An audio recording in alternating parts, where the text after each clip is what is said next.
La nueva pestaña Estructura de G-STAR BIM 2027 incorpora diversas funciones importantes para el diseño estructural. En esta pestaña se encuentran todos los comandos necesarios para desarrollar el plano estructural de un edificio. Mediante la retícula arquitectónica, podemos definir los ejes principales de la edificación, lo que facilita el proceso de diseño y permite desplazar fácilmente en la planta los elementos vinculados a la retícula.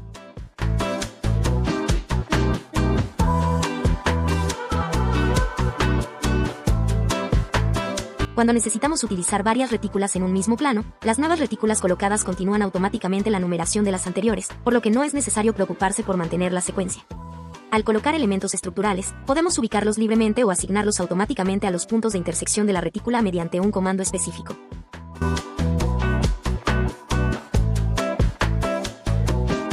Los elementos estructurales colocados de esta manera quedan vinculados automáticamente a los puntos de intersección de la retícula arquitectónica. Por ello, los elementos se desplazan junto con la retícula cuando ésta se modifica. Podemos crear losas mediante diferentes métodos. Después de definir su configuración, es posible generarlas automáticamente dentro de las áreas delimitadas por las vigas o dibujar una losa completa mediante el método habitual.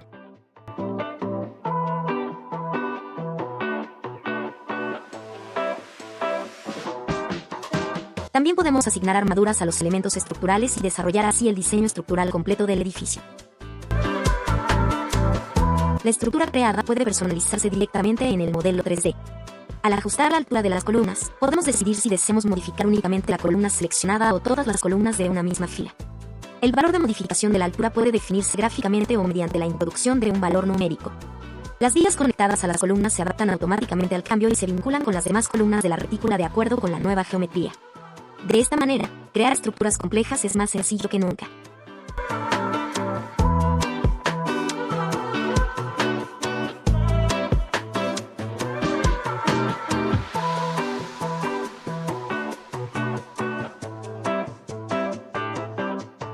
Una vez finalizada la creación de los elementos estructurales del proyecto, podemos añadir los elementos arquitectónicos.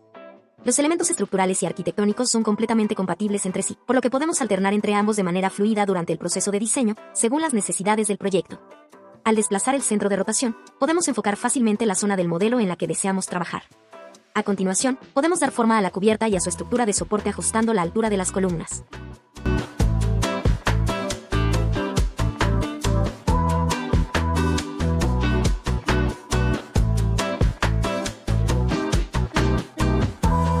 En el modelo, podemos alternar con un solo clic entre la visualización de los elementos arquitectónicos y estructurales. Cuando necesitamos cambiar el tipo de un elemento determinado, también podemos hacerlo con un solo clic. Esta función resulta especialmente útil cuando ya hemos colocado un elemento durante el proceso de diseño y configurado todas sus propiedades, pero posteriormente necesitamos cambiar su tipo. Al seleccionar los elementos, la modificación se aplica inmediatamente y los filtros muestran el estado correspondiente a la nueva configuración.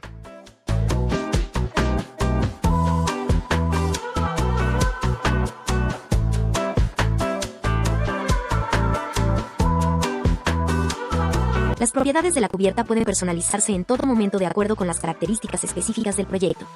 Desde el cuadro de diálogo Propiedades, podemos configurar los elementos estructurales de la cubierta, definir los materiales que se utilizarán y establecer el ángulo de inclinación de cada faldón. Podemos ajustar el ángulo de inclinación de acuerdo con la estructura portante ya creada, de modo que ambas superficies encajen perfectamente al colocar la cubierta. Una vez finalizada la configuración de la cubierta, podemos colocarla en el proyecto dibujando la forma deseada.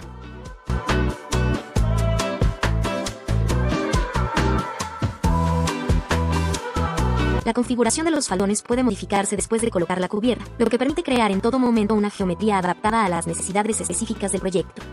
El cubo de navegación recuerda el último centro de rotación configurado, facilitando la visualización del edificio terminado.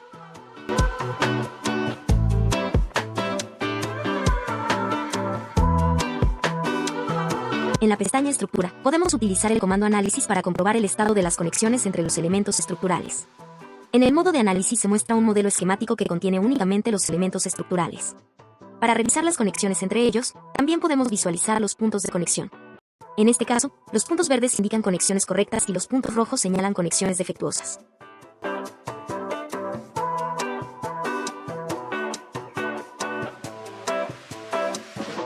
Los parámetros de los elementos estructurales pueden mostrarse en una tabla de Excel, lo que permite proporcionar al contratista cálculos precisos una vez finalizada la etapa de diseño.